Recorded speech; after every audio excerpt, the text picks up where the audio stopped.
1 lap. That's all it took. 1 lap to turn a career-best comeback into a question nobody at 23XI Racing wanted to answer out loud. Turn 10 at Sonoma Raceway.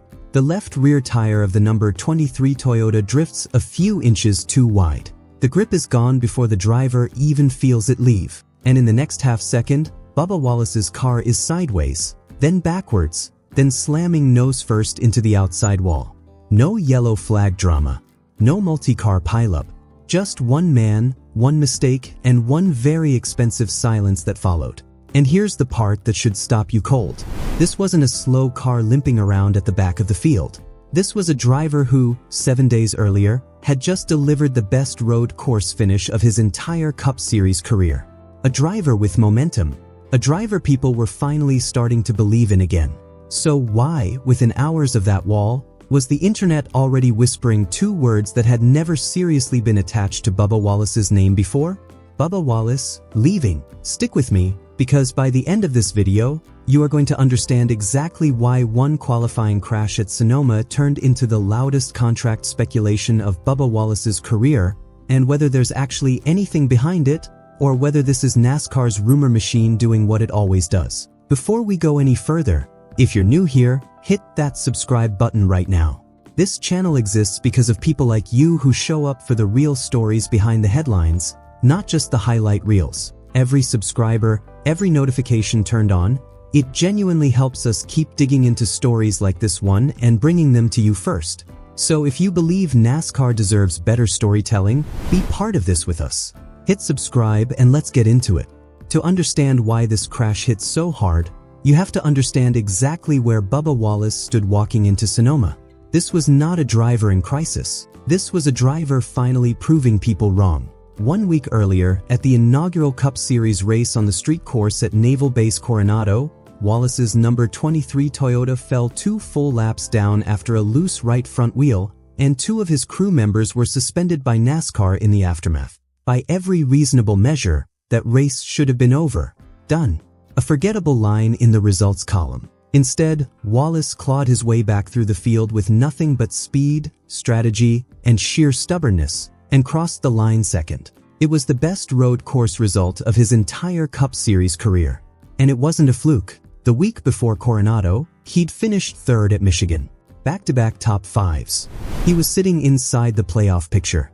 He was, by every metric that matters in this sport, building real momentum. He'd even joked about it afterward, that he'd unlocked some kind of road course alter ego. Fans started calling it Bubba Hamilton. It was lighthearted. It was confident. It was a driver who finally felt like the version of himself everyone had been waiting to see. Then Sonoma happened. Saturday qualifying. Group 2. Wallace's car is fast right out of the gate, 4th quickest in practice. A genuine threat for a strong starting spot on one of the toughest road courses on the calendar. His first qualifying lap puts him 9th fastest in the session. Inside the top 10, right where 23XI needed him to be. Pushing for more, Wallace goes back out for a second run. Exiting turn 10, he runs just a fraction wide. The left rear catches the gravel. And that's it. The grip is gone, the car snaps loose, and before Wallace can even gather it back, he's spinning into the outside wall. He climbed out under his own power. He was evaluated, cleared, uninjured. But the race car was not so lucky. The front end damage was severe enough that repairs were required, and under NASCAR's rules, unapproved repairs after qualifying mean exactly one thing. You start from the rear of the field. 36 cars. Bubba Wallace, dead last. He wasn't alone back there. Eric Jones of Legacy Motor Club and Noah Gragson of Front Row Motorsports also dropped to the rear after unapproved adjustments to their own cars. But neither of those names triggered a single rumor. Only one driver's crash became a national storyline. We'll come back to exactly why in a moment, because it matters more than people want to admit. And here's what made the timing brutal. Sonoma is statistically one of the hardest tracks in the entire Cup Series to pass on. Starting from the back here isn't just a setback. It's close to a death sentence for your finishing position. With only 4 road course races on the entire 2026 schedule, every single one of them carries double the weight. Wallace's team could not afford to waste one. And through no malice, no scandal, just 1/2 second mistake in the gravel, they did. To make it sting even more, Wallace was racing with replacement crew members at Sonoma, the two regulars still serving suspensions from the wheel issue at Coronado. Before he even climbed into the car, he'd spoken candidly about how unfair the timing felt, admitting it wasn't easy asking a patched-together crew to perform under that kind of pressure with almost no practice reps together. He didn't hide his frustration. And then, hours later, the car was in the wall anyway. Here's where the story stops being about one crash and starts being about something much bigger. Within an hour, not days, an hour, speculation was already spreading across social media. Not from 2311, not from any insider with sources, from fans connecting dots that may not have actually been connected at all. One bad weekend became two. Two became a pattern. A pattern became a question nobody could quite say directly, but everyone seemed to be circling. Some analysts framed it as a standards issue, that elite organizations expect elite consistency, and every time a teammate runs up front, the spotlight on Wallace burns just a little hotter. Others pushed back immediately, pointing out that NASCAR's rumor mill manufactures contract stories out of single bad weekends far more often than it ever produces actual roster changes. But one observation cut deeper than the rest. Maybe Sonoma didn't create the pressure on Bubba Wallace. Maybe it just exposed pressure that was already sitting there, waiting for a crack to come out of. And that brings us to the comparison everyone kept making, whether they meant to or not. Tyler Reddick. When 2311 Racing was founded by Michael Jordan and Denny Hamlin, the goal was never to be just another mid-pack team. The standard was championships, superstar drivers, long-term dominance. And in 2026, Tyler Reddick has largely delivered exactly that. Race wins, championship caliber speed, weekend after weekend of front-running results. Reddick had his own rough moment earlier this year, publicly owning a late mistake at Coronado. But that story disappeared by Monday. No speculation, no silly season chatter. Just a driver who made a mistake and moved on. So why does Bubba Wallace's bad weekend ignite a contract story, while an almost identical bad weekend from his own teammate fades without a trace? It's not about talent. It never was. It's about expectations, and at 2311, the expectations surrounding Bubba Wallace have grown just as large as the results themselves. That's the uncomfortable truth underneath all of this. It's not whether Wallace is good enough. It's whether any single result, good or bad, could ever be enough to fully satisfy what's been built around his name. And there's a reason that scrutiny lands heavier on him than on anyone else in the garage. Wallace remains the only black driver competing full-time in the NASCAR Cup Series. He is one of the sport's most recognizable faces, one of its biggest marketing engines. Cameras find him faster. Radio chatter gets more attention. A mistake that disappears for another driver within one news cycle becomes a headline that follows Wallace for a week. Now here's where the story gets genuinely interesting, because while fans online were speculating about an exit, the actual business side of 2311 Racing was telling a completely different story.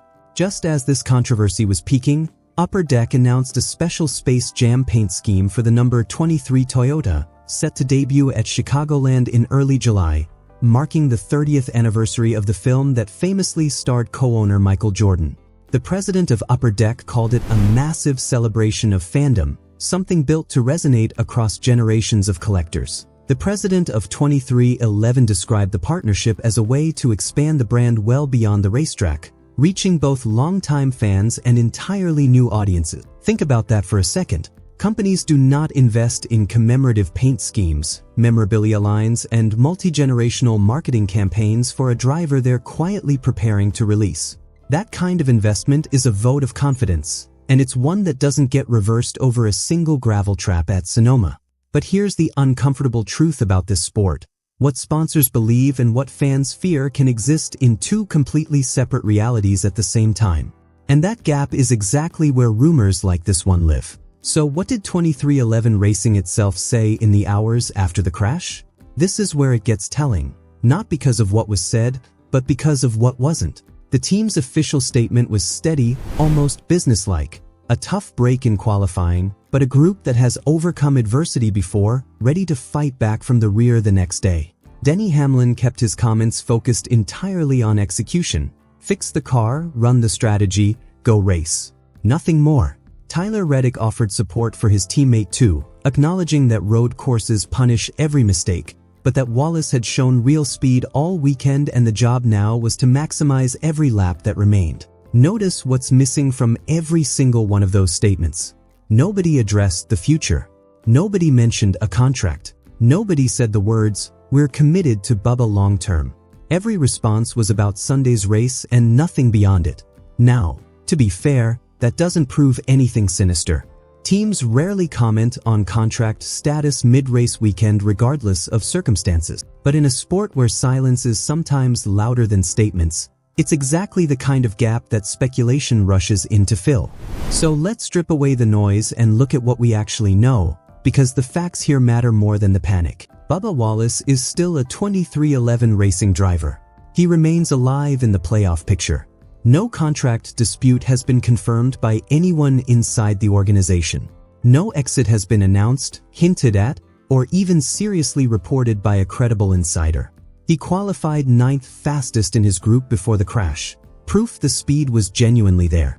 He took the green flag from the back of a 36-car field and had to fight through traffic all afternoon on one of the least forgiving tracks in the sport, with a patched-together pit crew working alongside him.